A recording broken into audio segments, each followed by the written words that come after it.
একজন লোক প্রতি মাসে ৮৫০ টাকা করে সঞ্চয় করেন। কততম মাসে তার সঞ্চিত টাকা ৫০,০০০ টাকা অতিক্রম করবে?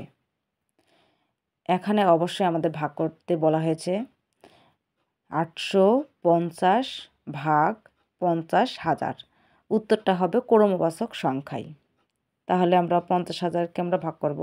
যেহেতু ৮৫০ ৫০০-র মধ্যে যায় না, এজন্য আমাদের ৮৫০কে ৫,০০০, ৮৫০ ৫,০০০-এর মধ্যে কতবার যাবে সেটা আমাদের ৮৫০। আমরা ৮৫০কে প্রথমে কী করব, ৫ দিয়ে গুণ করব। ৫ দিয়ে আমরা গুণ করে দেখব ৫,০০০-এর মধ্যে যায় কিনা। ৫ শূন্য শূন্য ৫ ৫ ২৫-এর ৫, ৫ ৮টা ৪০ আর ২ ৪২।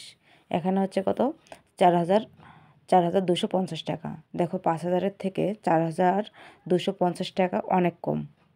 আর একবার আমরা ৮৫০কে আমরা যোগ করব।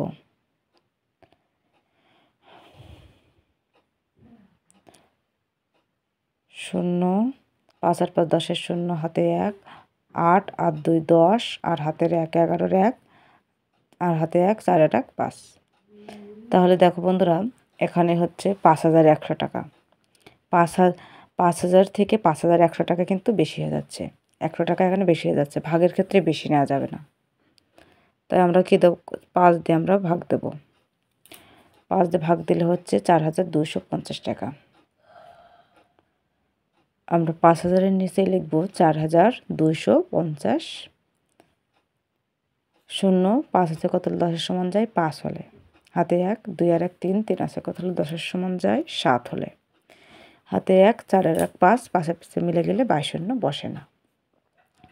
এখন উপর থেকে আমাদের আরেকটা সংখ্যা লাগাতে হবে। এখন কত হলো, ৭,৫০০ টাকা। ৮৫০ ৭,৫০০ টাকার মধ্যে কতবার যাবে? এখানে আমাদের ৬ বার আমরা গুণ করে পেয়েছিলাম ৫,১০০ টাকা। এখন আমরা কি করব, ৮ দিয়ে গুণ দেব। ৮৫০কে ৮ দিয়ে গুণ করে দেখব কত হয়। ৮৫০ গুণ ৮, ৮ শূন্য শূন্য, ৫ ৮টা ৪০-এর ০, হাতে ৪, ৮ ৮টা ৬৪ আর ৪ হচ্ছে ৬৮। তো এখানে আছে ৭,৫০০ আর এখানে হচ্ছে ৬,৮০০। তো এর পরেও যদি আমরা আর এক যোগ করি অবশ্যই বেশি হয়ে যাবে। এখন আমরা ৮ বাড়ি নেব। ৮ ভাগফলে ৮ দিলাম, আর এখানে লিখব কত, ৬,৮০০ টাকা।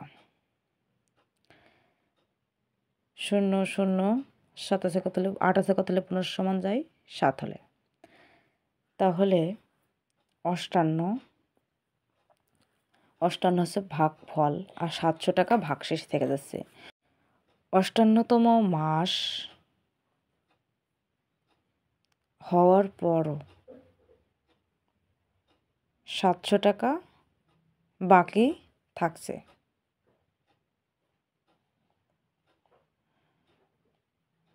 ৭০০ টাকা